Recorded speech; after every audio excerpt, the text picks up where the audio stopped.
लगाम नहीं लगाते थे। जब घोड़ा लेकर रात को निकलते थे कभी लगाम अपने हाथ में नहीं लेते थे, लगाम खुली छोड़ देते थे। वो घोड़ा ही उनको लेके जाता था मंजिल पे। अगर उन्होंने लगाम ले ली तो धोखा खा जाएंगे। क्यों? आगे नाका लगा हुआ है, आगे पर कई असले आगे कोई खड़े हुए हैं, दुश्मन असला लेकर के खड़े हुए हैं, तो घोड़े कहते हैं 3 किलोमीटर 3 मील पहले बता देता है घोड़ा भी आगे खतरा है, रास्ता काट देता है। इतना आदमी बुद्धि नहीं जितनी घोड़े में। ठीक है। तो पुराने डाकू लोग, मैं सुना करता हूँ बहुत लोग जो पुराने रहे हुए हैं, बुजुर्ग लोग बात करते हैं, जो पुराने डाकू लोग थे तो वो ऐसी लगाम छोड़ करके घोड़े बैठ जाते थे, घोड़ा अपने आप ठिकाने पे लेके आता था। आपने महाराणा राणा प्रताप के बारे में नहीं सुना? जिस दिन चेतक मर गया उसके बाद में राणा प्रताप जिए नहीं, क्योंकि चेतक ही जितनी विजय दिलाई थी चेतक नहीं दिलाई थी। चेतक के ये समझ लो अभी विजय राणा प्रताप नहीं जीतता था युद्ध, घोड़ा जीतता था चेतक। और जिस दिन वो खत्म हुआ उसके बाद में राणा प्रताप ज्यादा जी नहीं पाए, उनका भी शरीर छूट गया था और ना उसके बाद में लड़ पाए। घोड़े में इतने, एक घोड़ा तो ऐसा होता है जो आज मालिक के मन से ही चलता है, और एक घोड़ा ऐसा होता है जिसको थोड़ा बहुत डराना पड़ता है घोड़े से। घोड़े की छाया लगी, घोड़ा हाथ में लिया, छाया पड़ते ही वो तैयार हो जाता है। और एक घोड़ा ऐसा होता है जिसको घोड़ा थोड़ा फटकारना पड़ता है पास में आके, तब चलता है, वो डराना पड़ता है। और एक घोड़े को मारना पड़ता है तब भी रो रो के चलता है। ठीक है ना? तो आदमी पर निर्भर है, जिज्ञासु पे निर्भर है। एक तो ऐसा जिज्ञासु है जो गुरु के पास में बस कुछ भी जरूरत नहीं है, गुरु ने बोला भी नहीं, गुरु के हृदय से ही संवाद हो गया, आत्मा से आत्मा का संवाद हो गया, मौन में सब कुछ हो गया। किसी किसी को थोड़ा सा इशारा किया, सैन सैन सैन कहते हैं ना, कबीर संप्रदाय वाले ज्यादा बोलते हैं गुरु ने सैन कर दी, कहीं कहीं सैन होती है। फिर कुछ लोग सैन से भी नहीं समझते, फिर उनको शब्द मंत्र दिया जाता है। फिर वो कुछ लोग मंत्री समझ में नहीं आते, फिर उनको कहते तुम क्रियाकांड करो। अब क्रियाकांड तो क्रियाकांड ही होता है, जिसका नाम ही कांड है, और जो कांड कर दिया तो फंसेगा ना। क्रियाकांड वाले फंसे ही रहते हैं, वो सुबह से शाम लगे क्रियाकांड में लगे रहते हैं। उनकी समस्या, पूरी जिंदगी समस्या हल नहीं होती, कभी ये कर कभी ये कर कभी ये कर। ऐसा नहीं है, ये ज्ञान ऐसा नहीं है कि बहुत कुछ करना पड़ेगा, बहुत क्रियाकांड करना पड़ेगा। ये तब करना पड़ता है जब उधर तैयारी नहीं होती। नहीं तो श्रवण किया और समझ में आया। क्यों समय की इसमें समय लगता? समय उस चीज में लगता है जो चीज बनानी पड़े। पहली बात ध्यान रखो, जैसे ये चश्मा है, अब इसको बनाना पड़े तो बनाने में समय लगेगा। अगर ये बना बनाया तैयार ही हो फिर क्या समय? फिर तो पकड़ना ही है, इधर कैश दो इधर हाथ में लो, इतनी देर की एक बात है। ठीक है, ये क्या, लेकिन ये चश्मा तो सीमित है, ये एक ही जगह मिलेगा, दुकान पे मिलेगा, जाना भी पड़ेगा, तो जाने के लिए भी समय लग जाएगा। ठीक है, फिर ये एक ही है, 4 आदमी को चाहिए तो एक चश्मा चारों को दिया नहीं जा सकता। इसमें तो बहुत क्यों, प्रमाण सब जगह घटित तो नहीं होता। लेकिन आत्मा के लिए क्या है? आत्मा कहीं जाके ले आके आनी है। परमात्मा ये है कि परमात्मा अमेरिका मिलेगा, हरिद्वार मिलेगा, काशी मिलेगा, यहाँ नहीं मिलेगा। परमात्मा सब जगह है। इसलिए किसी स्थान की देश काल और परिस्थिति, किसी परिस्थिति में किसी देश में काल में बंधा हुआ नहीं है, ये बंधन नहीं है। भी समय पा करके मिलेगा। कोई फसल है जो समय आके पकेगी? फसल तो है नहीं, वो तो हमेशा तैयार है। कोई मौसमी चीज थोड़ी है भी फलाने मौसम पर आकर तैयार होगी, अब तो नहीं होगी। सर्दी के मौसम में ये चीज मिलेगी, गर्मी में मिलेगी नहीं, गर्मी वाली सर्दी में नहीं मिलेगी।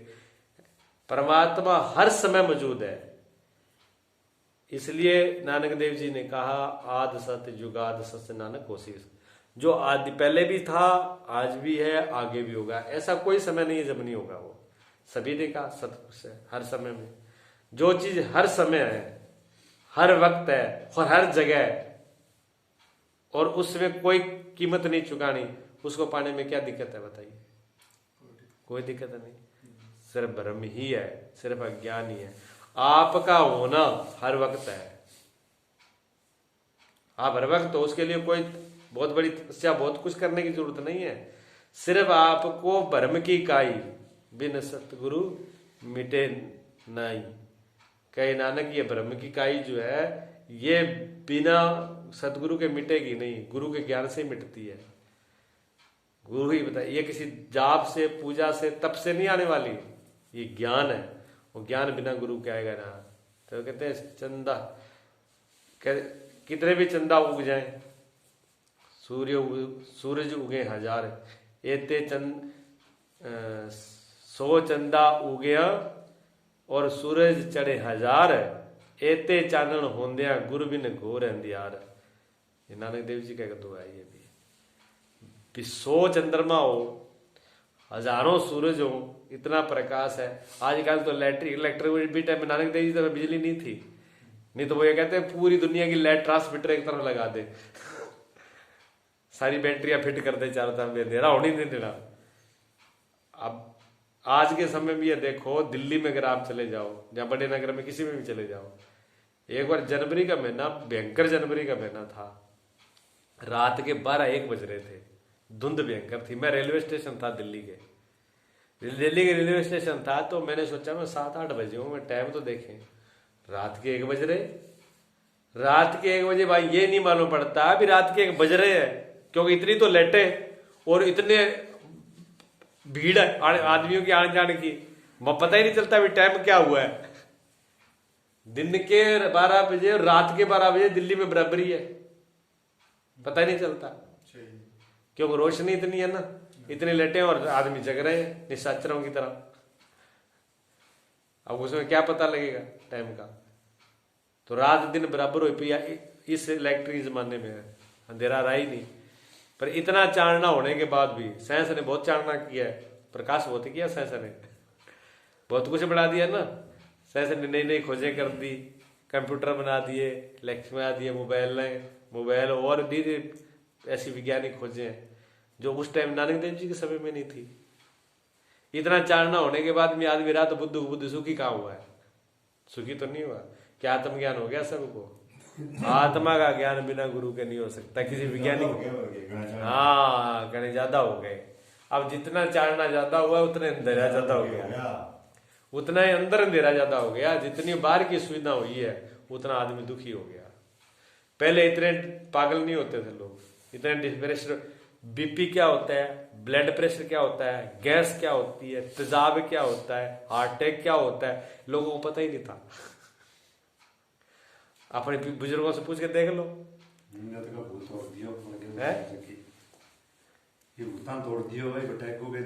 हाँ, कुछ ना बताओ। अब ये प्लेटा प्लूटा ये नहीं, अब ये सब हो रही है ना।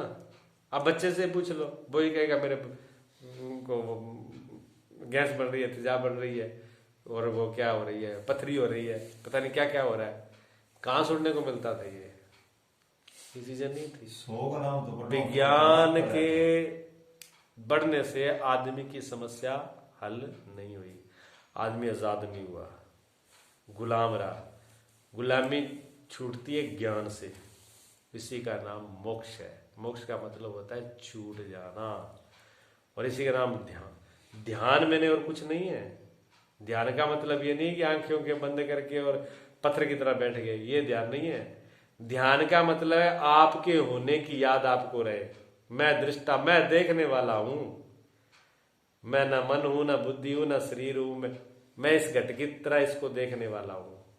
अगर ये ध्यान आ गया आपको तो ध्यान लग हो गया। फिर क्या ध्यान बचा है? जैसे मान लो कि अब आप दूसरी तरफ देख रहे हो, तब आपको अपना ध्यान है क्या? नहीं है ना। मैं ये कहूं कि आप अपना ध्यान करो, तो फिर आपको क्या करना पड़ेगा? सिर्फ आपके जो वृत्ति बाहर जा रही है उसको आपकी तारीफ करनी है क्या? उसके लिए कोई तपस्या की, कोई यज्ञ का हवन है, कुछ करने के लिए बाहर कहीं जाना पड़ेगा, व्रत रखना पड़ेगा, भूख मरना पड़ेगा? जो वृत्ति आपकी बाहर जा रही है उसको आपकी तरफ ही लगानी है, आप दूसरी तरफ कर रखी, इधर की बात खत्म, बात तो इतनी है, फिर देर क्या लगी उसमें, देरी में उसमें बात ही क्या है उसकी, देरी वाली उसमें कोई बात नहीं है। आप दूसरी तरफ, और ध्यान पर ही सारा खेल है, जिस तरफ आपका ध्यान जाएगा वही चीज आपको दिखाई देगी। अगर दूसरी तरफ ध्यान जाएगा तो दूसरी वस्तु दिखेगी, और अपने पे ध्यान जाएगा तो आपकी वस्तु ये दिखेगी। इस कमरे में अब 36 चीजें और पड़ी हैं, लेकिन आपका ध्यान मेरी तरफ है, आपको कोई चीज नहीं दिख रही, दिख रही है? कोई नहीं दिख रही ना, दिखेगी नहीं। जहां ध्यान है वही चीज दिखेगी। आदमी बाजार में बैठा हो भीड़ के अंदर, वहां भी ध्यान लग जाता है, अगर अपने उसकी वृत्ति अपने ऊपर है। लेकिन ये विशेष ध्यान जो है ना, विशेष ज्ञान, मैं दृष्टा हूं, ये विशेष ज्ञान तो हर वक्त नहीं रहेगा, नींद में खो जाएगा, गहरी नींद में खो जाएगा, काम करोगे तब भी खो जाएगा। ये वृत्ति पैदा होगी, वृत्ति पैदा होकर के उसके संस्कार अंतःकरण में आ जाएंगे, ठीक है। तो जब जब ये याद बनी रहेगी बार बार बार बार। लेकिन जो हकीकत में असली ध्यान क्या है, असली जो दृष्टा है, उसको देख, होश में लाना नहीं पड़ता, वो तो उसमें रहता, बेहोश होता ही नहीं कभी।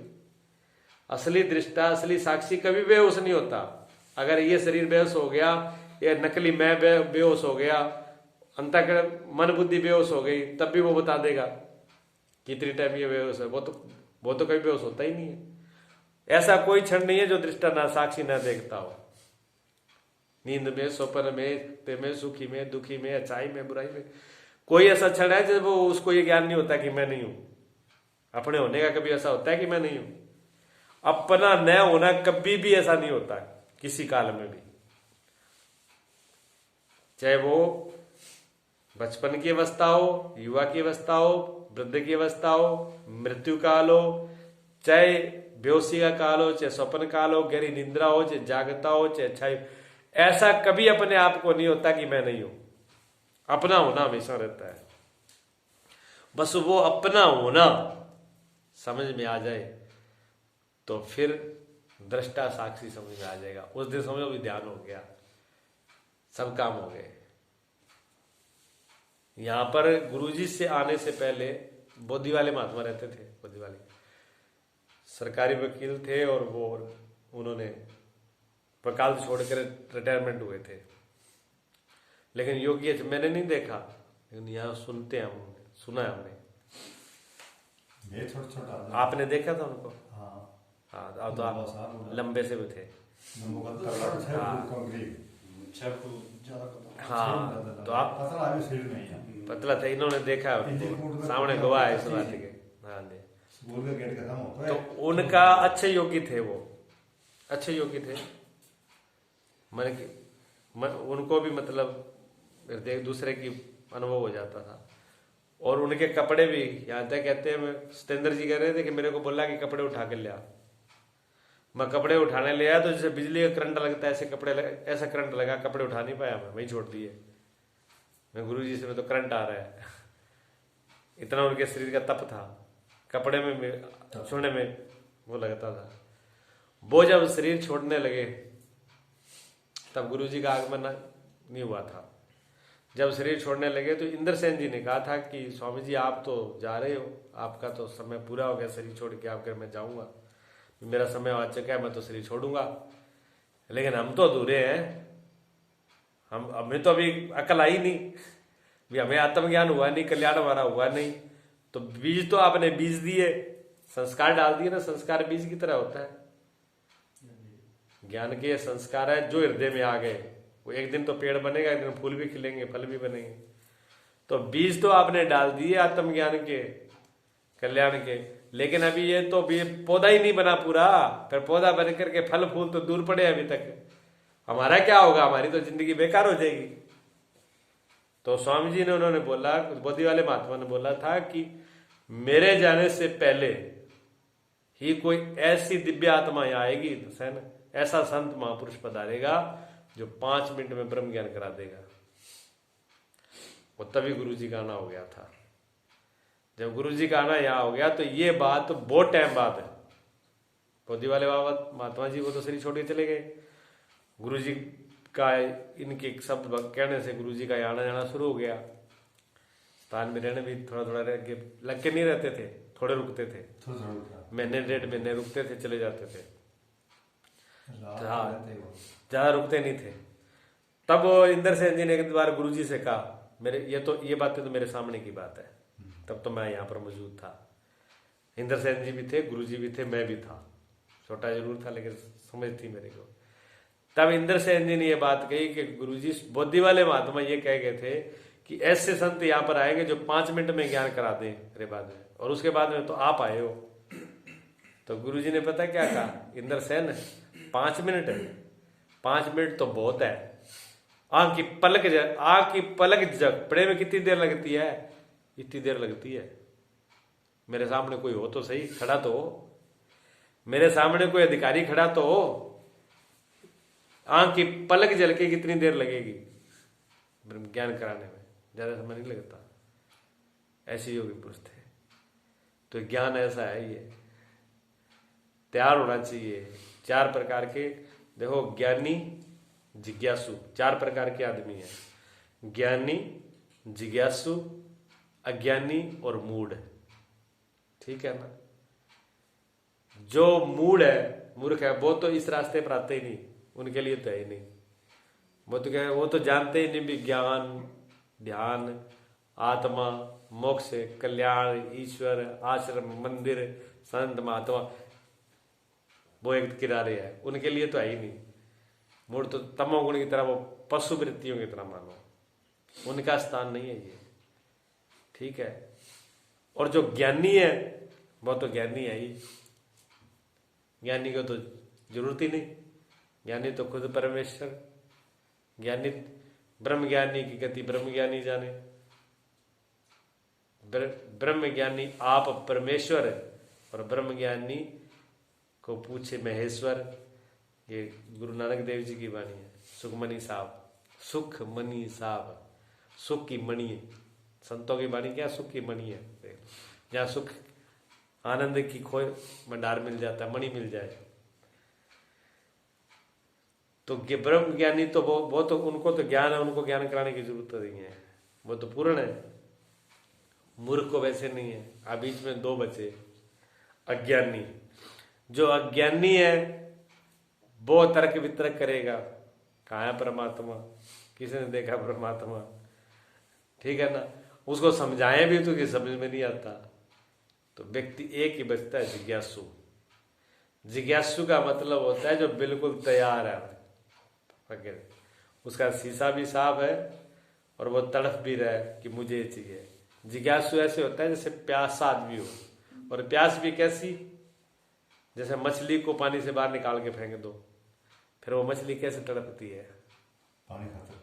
पानी के लिए जैसे मछली तड़पती है, ऐसी जिसकी तड़प हो, ऐसी अभिप्सा हो, ऐसी जिसकी लगन हो कि उसके बगैर जीना बेकार है, उसके बाद ये जिंदगी बेकार है, ये मनुष्य चोला ही बेकार है। जिसके लिए मैं आया हूं, जिस कल्याण के लिए, जिसको इस चोले को लेके जो मुझे करना है, जो मुझे जानना है, अगर वो मैंने नहीं जाना तो मेरी जिंदगी बेकार है। आप यहां से विदेश में गए और किसी विशेष काम से गए आप, और वो काम आप नहीं कर पाए, तो और 1000 काम करो भले, फिर क्या मतलब है? जिस काम के लिए गए थे वो काम अगर आपने नहीं किया, फिर और 1000 कामों से फिर मतलब क्या है? कोई मतलब नहीं। फिर तो ना जाना एक बराबर हो गया। इस मनुष्य चोले में आकर के, इस कीमती में आकर के, और इसकी कीमत नहीं जान पाई, नर हो करके अगर नारायण नहीं हो पाए, नारायण को नहीं समझ पाए, तो फिर ये चोला बेकार है।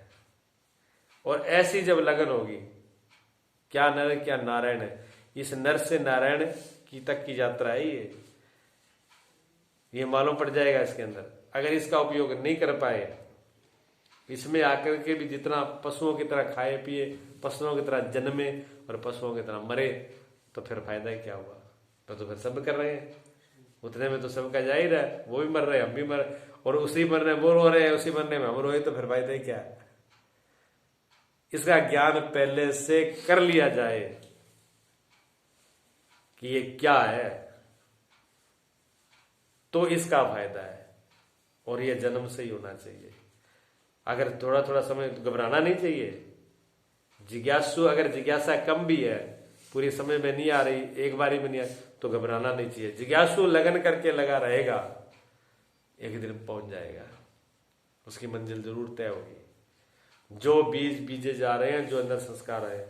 अभी आपकी उम्र छोटी है, ये जो आप ये सुन रहे हो अभी, ये वेदांत पहली बार सुन रहे हो आप, ये आपको पूरी जिंदगी आप याद रखोगे इन बातों को। एक मौके हम भी नहीं रहे तो आपको याद रहेगा कि कभी हमने सत्संग सुनी थी और वही काम करे। आप पूरी जिंदगी काम करने वाला है ये बता देता हूं। ये सत्संग आपको लास्ट तक, आखिरी सांस तक ये काम आएगा। ये वो सत्संग है। तो जब बार बार, और इसकी रगड़ बार बार, जब इसकी रगड़ होगी बार बार, ये संस्कार मजबूत होंगे। जिन्होंने लिखा, इस शास्त्र की रचना करी वेदांत की, राजस्थान के रहने वाले थे, राजस्थान के श्री पंडित पीताम्बर जी। अब पंडित सब एक तो जातिवाद के लिए लगा देते हैं, लेकिन पुराने जमाने में जो शब्द है, जैसे गीता के अंदर पंडित शब्द का प्रयोग है, तो उस टाइम में वो ये थोड़ी आया था, जातिवाद को लेकर के नहीं आया था। जातिवादी तो बना दिए, तो एक अज्ञानता की बातें हैं। पंडित शब्द जो शब्द होता है वो ज्ञानी के लिए होता है।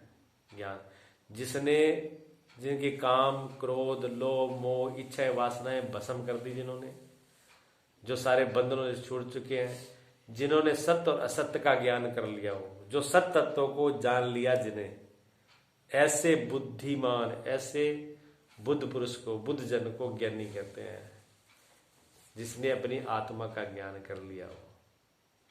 और ऐसे शास्त्र वही लिख सकते हैं ब्रह्म ज्ञान के, आत्म ज्ञान के, जिन्होंने आत्मा को जाना हो। तो वो असल में पंडित तो वही है।